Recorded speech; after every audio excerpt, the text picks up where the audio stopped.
Школа – это один из главных моментов нашей жизни. Долгие годы для каждого из нас она является вторым домом, где все живут большой, дружной семьей. В памяти у любого человека навсегда останется имя своей первой учительницы и своих одноклассников. Школа – это целый мир, полный радости, эмоций, чувств, разочарований, которые объединяют людей желанием учиться и познавать что-то новое. В этом году общеобразовательной школе номер 2 города Аксая исполняется 50 лет. За полвека данное учреждение окончили порядка 2000 человек. Сегодня они учителя, врачи, юристы, директора крупных компаний и малых фирм. Но для школы и учителей они всегда останутся учениками. Многие выпускники, окончив ее, связали свою дальнейшую жизнь с преподаванием. Асия Ришатовна Валиева после получения школьного аттестата выбрала специальность учителя русского языка и литературы и пришла работать в свою любимую школу, в которой проработала более 10 лет.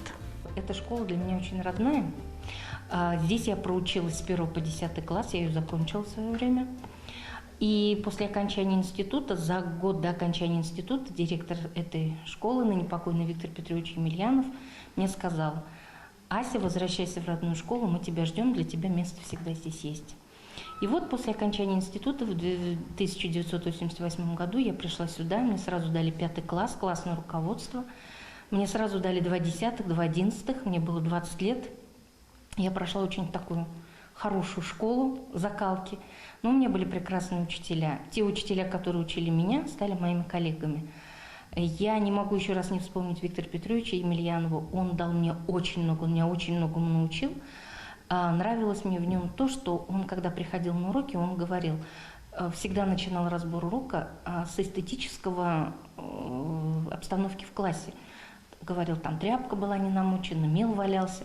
И вот сколько лет я работала в школе, я всегда смотрела за тем, чтобы в классе прежде всего было чисто, не было бумажек, парты были расставлены.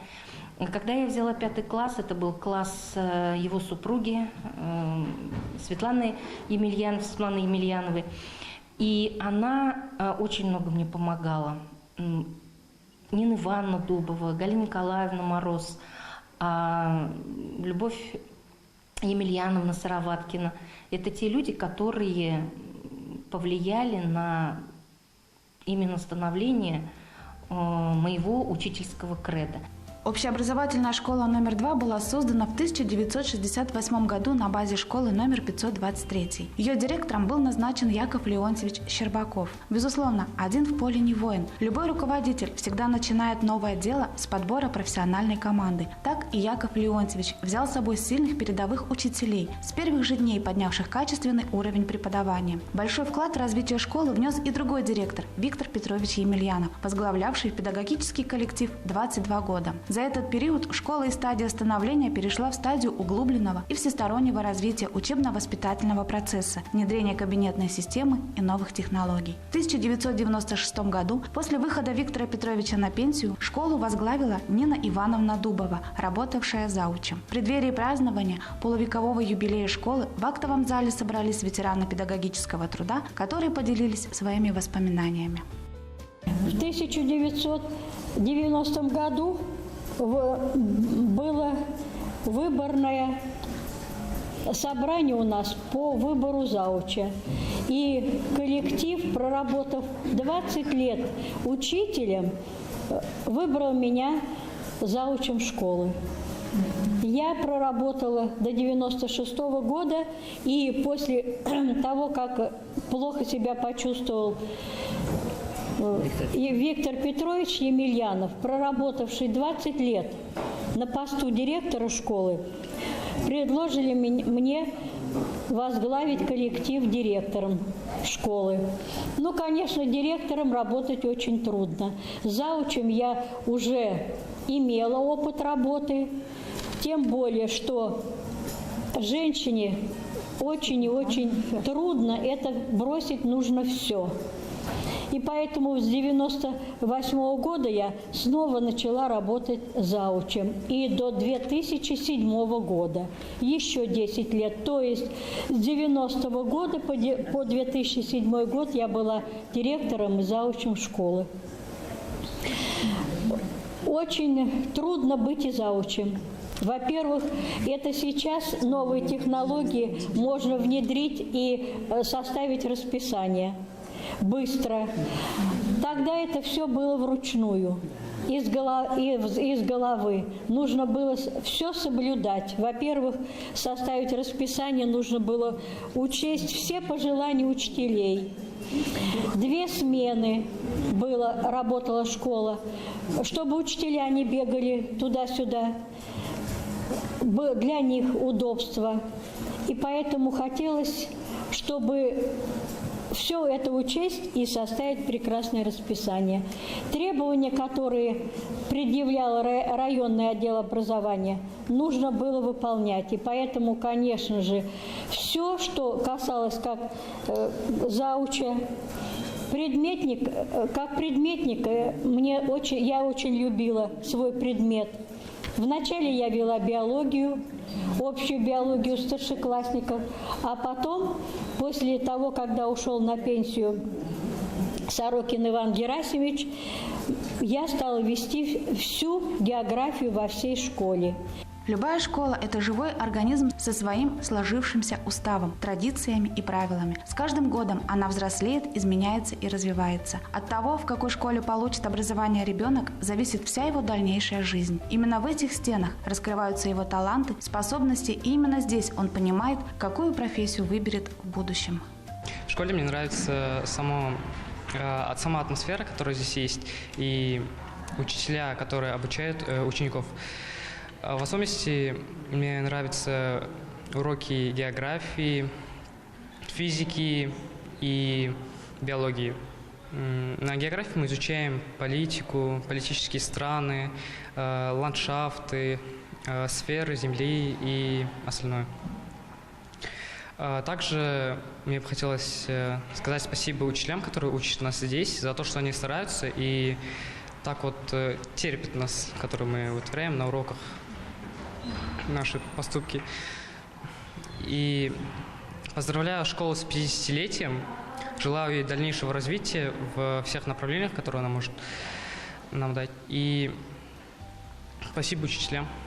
Для учеников школы постоянно проводятся различные интересные мероприятия, что помогает им быть более организованными, успешно строить свою карьеру и находить свое место в жизни. К каждому проводимому уроку учителя подходят индивидуально, что дает возможность детям лучше его понимать.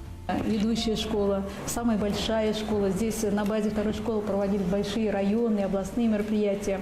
Это школа с углубленным изучением английского языка. Я как преподаватель английского языка, для меня это было очень ответственно работать в такой большой школе.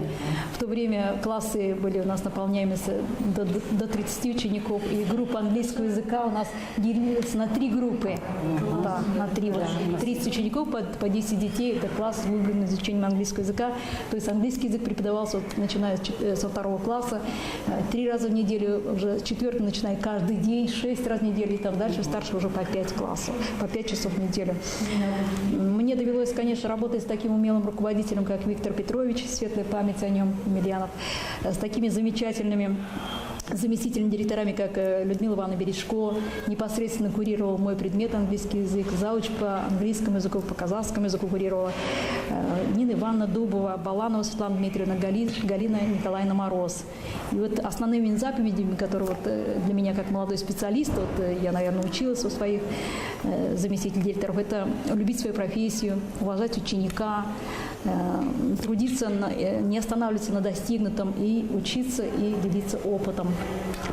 Поэтому я благодарю вторую школу, благодарю учителей английского языка. Это Перегудова Людмила Васильевна работала, коллеги Былинина Валентина Петровна, Кучейка Татьяна Федоровна, Чикина Галина Григорьевна тоже, к сожалению, ее сегодня нет рядом с нами, такая светлая память о ней тоже навсегда. Карима Жуматайна работала. Поэтому все в памяти. Я считаю, что вот вторая школа для меня, как молодого специалиста, много вложила. Я вот начала работать в 1986 году и проработала до 1992 года.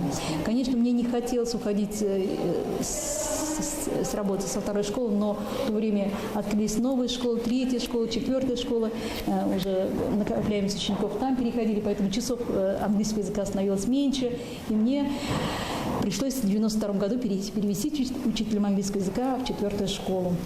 Но во второй школе у меня был класс, 29 учеников. Мы занимались на 3-м этаже, в 29-м кабинете. 4 класс классного руководства я начинала и довела до 10 класса. Мне, конечно, было жалко расставаться с моими детьми, но я по сей день встречаюсь с ними, и я очень рада, что частицу своей души, сердца я вложила в своих учеников. Во все времена учитель был главной фигурой. В настоящее время в школе работает 68 учителей. Из них 5 имеют высшую и 23 – первую категорию. 27 педагогов прошли обучение по обновленному содержанию образования. Учителя продолжают творчески работать, обучаясь новым технологиям. Помимо этого, в этой школе имеется коррекционный класс, который посещают более 40 человек. Для тех детей, которым трудно обучаться в связи с имеющимися проблемами со здоровьем, существует специальное образовательное учреждение или открываются коррекционные классы в обычной школе. Основное назначение таких учреждений и классов заключается в социальной адаптации воспитанников и их объединении в обществе. С ними работают различные специалисты – дефектологи, логопеды и психологи. Так, в рамках программы «Жомарт Журек» предприниматель, депутат районного маслихата Виталий Ан приобрел для учеников коррекционного класса интерактивную доску, стоимость которой составила 420 тысяч тенге. Интерактивная доска помогает вовлечь детей в работу, быстрее воспринимать информацию, развить кругозор детей, зрительное и слуховое восприятие. Образовательная деятельность с ее использованием воспринимается намного ярче и динамичнее. Когда я пришел в этот класс и увидел, с чем занимаются дети, конечно, я не остался безучастным в этой программе, и поэтому через какое-то время у меня получилась возможность приобрести эту интерактивную доску.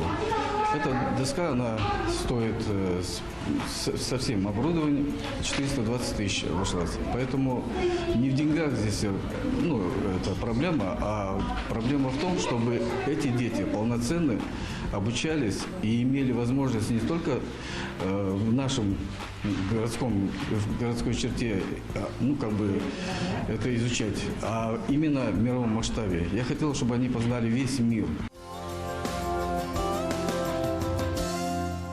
IT-кабинет был открыт в рамках проекта партии Нур-Отан «Открытие бесплатных IT-классов для детей для учащихся 5-9 классов». Заказчиком и спонсором приобретения программы STEM Platform, стоимость которой составила 900 тысяч тенге, является компания Аксай Темстрой. В данную программу входит 3 модуля обучения – программирование, робототехника и 3D-моделирование.